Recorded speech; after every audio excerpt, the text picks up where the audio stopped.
Thank you very much. Thank you. The chair, my chairman has excused himself for a moment, so I'm going to recognize myself for 5 minutes of questioning. Ms.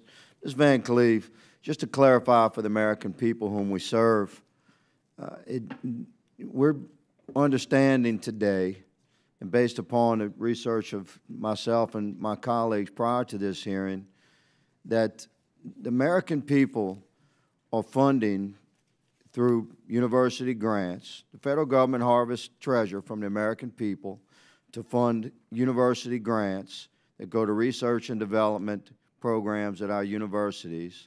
Those research and development programs designed to enhance the economic strength of America and the military might of America, the predominance of American university-level research, and that research is being stolen and harvested by foreign nationals and brought to their own nations in order to give those nations predominance that's paid for by the American people. So essentially, the American people are funding the predominant position of foreign nations. Is that correct? Very well put, Mr. Chairman.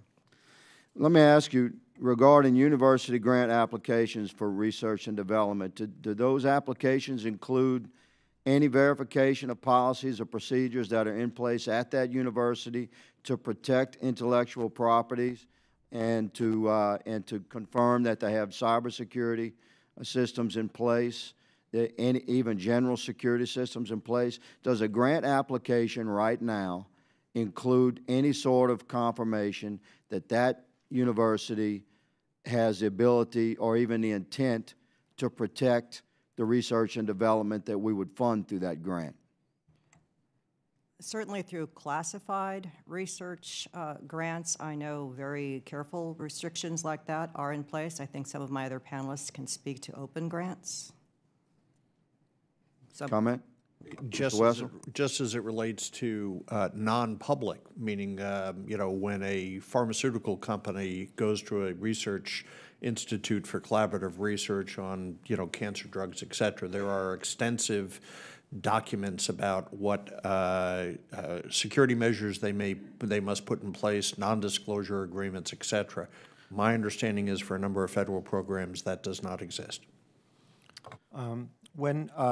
When research is export controlled, you know, then it's limited to certain countries. So students need approval, and some can't get approval sometimes. Basic research, I don't think there's many security provisions, although in the Duke case I mentioned, when they then published an article that showed that some of the funding was from the Chinese government on this invisibility research, you know, the Pentagon funders got upset and contacted the professor and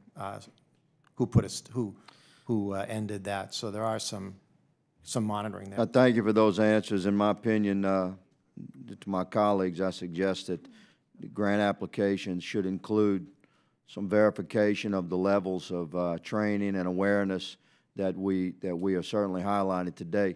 Mr. Hassold, through your work, you found that at least 144 universities were breached by Iranian hackers over the last 5 years. These hackers took 31 terabytes, that's our understanding, 31 terabytes of R&D related materials. Were these universities being targeted specifically because of the research conducted there? So those numbers came from the DOJ indictment. The numbers that I have found is 174 American universities that have been targeted by this group.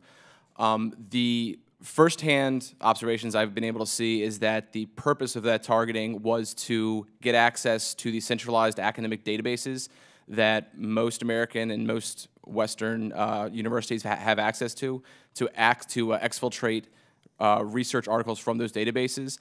Of course, one of the clear indications based on the targets that have been selected in those attacks is the possibility that that's research specific to certain universities is exfiltrated. When you look at some of the targets, some of the high-profile targets that I know the U.S. government works with, there's that possibility. I think that's hinted at in the indictment, but that is secondhand information that I have. And do you agree that universities should provide proper training for their professors, researchers, and staff to defend against cyber threats. You agree with that assessment? Absolutely, 100%.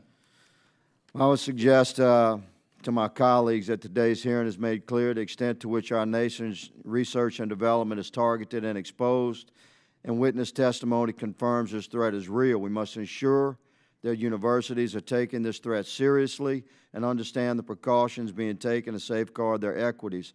I believe we would greatly benefit as a nation by hearing from our universities on this matter, and I hope this committee continues to take action on this issue.